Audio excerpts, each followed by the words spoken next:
सम्राट अशोक का सही इतिहास। डॉक्टर राजेंद्र प्रसाद सिंह। सिंधु घाटी सभ्यता की लिपि दरअसल ब्राह्मी लिपि अशोक की धम्म लिपि का पूर्व रूप है। फिर हम क्यों नहीं पढ़ पाते हैं, इसे समझिए। देवनागरी लिपि आप पढ़ लेते हैं, मगर 1000 साल पहले की नागरी लिपि जो इसी देवनागरी का पूर्व रूप है, आप नहीं पढ़ पाइएगा। कारण कि 1000 साल में लिपि चिन्हों में काफी बदलाव आ जाता है। आप अशोक की लिपि को पढ़ लेते हैं, पर जरूरी नहीं है कि उसके 1000 साल पहले की सिंधु लिपि जो उसका पूर्व रूप है उसको भी पढ़ पाइएगा। वीडियो को लाइक, शेयर, कमेंट करें और सब्सक्राइब करना ना भूलें।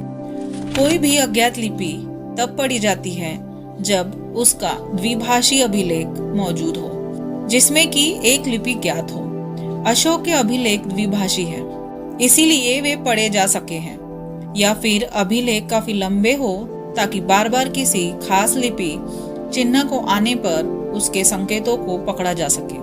अशोक के अभिलेख लंबे हैं, जिसमें एक ही लिपि चिन्ह बार बार आ रहा है, इसलिए वे पढ़े जा सके हैं। मगर सिंधु घाटी के अभिलेख छोटे छोटे हैं और वे द्विभाषी भी नहीं हैं, इसलिए उसे पढ़ने में कठिनाई आ रही है। सिंधु लिपि को पढ़ने के लिए बैक सिद्धांत अपनाना होगा और ब्राह्मी के लिपि चिन्हों का अनुगमन करते हुए पीछे की ओर लौटना होगा, यानी सिंधु लिपि तक। मगर सिंधु लिपि और ब्राह्मी लिपि के बीच की कड़ियां गुम है। बैक सिद्धांत के रास्ते में यही बड़ी कठिनाई है। मार्ग कठिन है मगर असंभव नहीं है। अंतिम बात यह कि अशोक के अभिलेखों की प्राकृत भाषा ज्ञात थी, सिर्फ लिपि अज्ञात थी, इसलिए अशोक के अभिलेख को पढ़ने में सहूलियत हुई। मगर सिंधु घाटी सभ्यता की भाषा और लिपि दोनों अभी अज्ञात बनी हुई है, इसलिए पढ़ने में कठिनाई है। सिंधु घाटी सभ्यता की लिपि दो प्रकार की है, एक चित्रात्मक और दूसरी अक्षरात्मक। अक्षरात्मक लिपि के अनेक चिन्ह सम्राट अशोक की लिपि से मेल खाते हैं। आप नीचे की तस्वीर में इसके तुलनात्मक अध्ययन को देखिए। पहली तस्वीर सम्राट अशोक द्वारा इस्तेमाल की गई धम्म लिपि की है। धम्म लिपि का 4वीं सदी में जो स्वरूप था वह तस्वीर में अंकित है। दूसरी तस्वीर कंपुचिया की खेमीर लिपि की है। खेमीर लिपि की 8वीं सदी में जो स्वरूप था वह चित्र में अंकित है। आप तुलना कर देख सकते हैं कि कंपुचिया की खेमीर लिपि वस्तुतः धम्म लिपि का ही विकास है। अ, आ, क, घ, ज, ठ, ढ, द, म, य वगैरह पर ध्यान दीजिए। धम्म लिपि से न सिर्फ नागरी, शारदा, टाकरी, लंडा और गुरुमुखी जैसी भारतीय लिपियों का विकास हुआ है, बल्कि तिब्बती तथा दक्षिण पूर्व एशिया की अनेक आधुनिक लिपियां भी इसी से विकसित हुई है। तीसरी तस्वीर में धम्म लिपि का तुलनात्मक आंकड़ा है। सम्राट अशोक के पिता ने यूनान से दार्शनिक की मांग की थी। अशोक ने उससे बड़ा दार्शनिक यही खोज ली थी। दुनिया को 1, 2, 3 लिखने का तरीका बौद्ध सभ्यता ने सिखाया है। बौद्ध सभ्यता की लिपि ब्राह्मी से लेखन में 1, 2, 3 का विकास हुआ है। सबसे पहले 7वीं सदी में इसे अरबों ने सीखा और हिंद देश से प्राप्त कहा। अरबों से 12वीं सदी में इसे यूरोप ने सीखा और अरेबिक कहा। यूरोप में 12वीं सदी के बाद जो वैज्ञानिक और औद्योगिक क्रांति हुई, उसमें बौद्ध सभ्यता के 1, 2, 3 का बहुत बड़ा योगदान है। हर सभ्यता बौद्ध सभ्यता नहीं होती। धम्म लिपि उर्फ ब्राह्मी लिपि से 1, 2, 3 अंकों का विकास कैसे हुआ, जिसे बाद में दुनिया ने अपनाया। विकास क्रम देखिए। धम्म लिपि में अंकों का लेखन जो अलग अलग धम्म लिपि के शिलालेखों से लिए गए हैं, देखिए। तब भारत के गांधार क्षेत्र में प्राकृत भाषा और लिपि का प्रचलन था। समय पलटा और गांधार देश पर ईरान के हखामनी राजाओं की हुकूमत आ गई। गांधार में ईरान के अधिकारी नियुक्त हुए। ये अधिकारी वर्ग आर्मी लिपि, आर्मेई, आरमाइक पढ़ते और जानते थे, मगर गांधार की जनता ब्राह्मी लिपि जानती थी। गांधार में ईरान के अधिकारी वर्ग और जनता के बीच राजकाज में संवाद की समस्या आ खड़ी हुई। तब वहां के विदेशी अधिकारी और यहाँ की देशी जनता दोनों की सहूलत के लिए काम चलाऊ लिपि खरोष्टी का विकास हुआ। खरोष्टी की लिपि की शैली दाएं से बाएं की ओर आर्मी लिपि की भांति बनी रही। आर्मी लिपि की भांति स्वरों का अभाव भी खरोष्टी के लेखन में बना रहा, मगर खरोष्टी लिपि की भाषा प्राकृत जिंदगी बनी रही। खरोष्टी एक काम चलाऊ लिपि थी। इसके प्रचलन का प्रमुख समय पुरातत्व के हिसाब से ईसा पूर्व 3री सदी से ईसा के 3री सदी तक था। बाद में भी क्षीण प्रयोग मिलता है, मगर प्रमुख समय वही था। कहना न होगा कि वो समय सम्राट अशोक का ही है।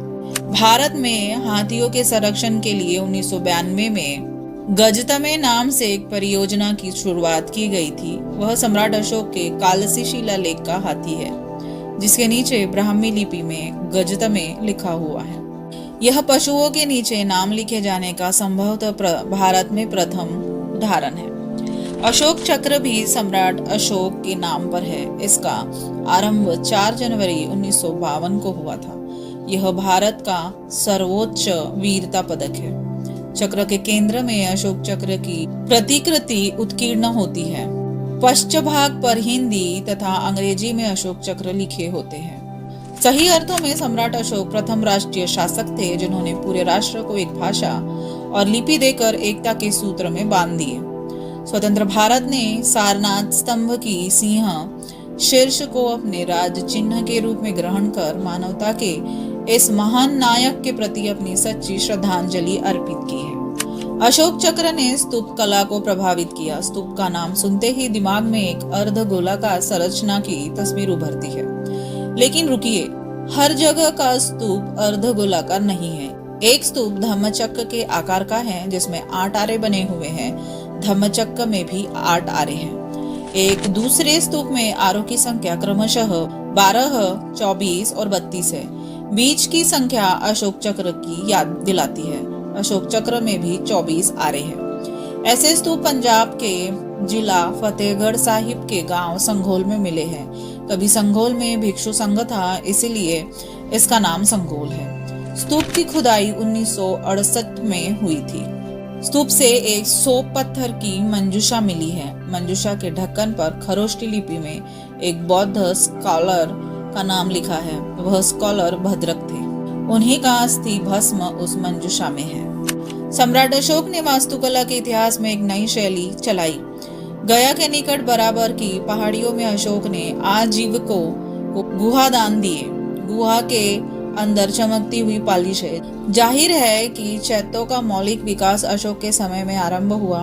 बाद में चलकर इस शैली का विकास महाराष्ट्र के भाजा, कन्हेरी और कार्ले चैत्यग्रहों में दिखाई पड़ता है। महाराष्ट्र में नासिक के बाद बौद्ध गुफाएं हैं। इसे पांडव गुफाएं कहा जाता है। विराटनगर में सम्राट अशोक के अभिलेख और बौद्ध स्तूप मिले हैं। इसे पांडवों का अज्ञातवास बताया जाता है। गया के पास बराबर के पहाड़ियों में मौर्य राजाओं के बनाए बौद्ध गुफाएं हैं। इसे सुदामा गुहा और गोपी गुहा कहा जाता है। कोई शक नहीं कि ये तमाम स्थान महाभारत के पात्रों से मौर्य काल के बाद में जोड़े गए हैं। वे इतिहासकार जो मौर्यों की कारीगरी को ईरान में जाकर खोजते हैं, वे क्यों नहीं बताते हैं कि मौर्यों का शाही महल ईरान के सूसा और एकबटना के शाही महल से किस कारण अधिक सुंदर और शानदार था। पाटलिपुत्र का शाही महल ईरान के शाही महल से अधिक सुंदर और शानदार था। यह बात न तो भारत और न ईरान के इतिहासकारों ने बताई है, बल्कि यूनान के इतिहासकारों ने बताई है। पक्षपात की कोई गुंजाइश नहीं है।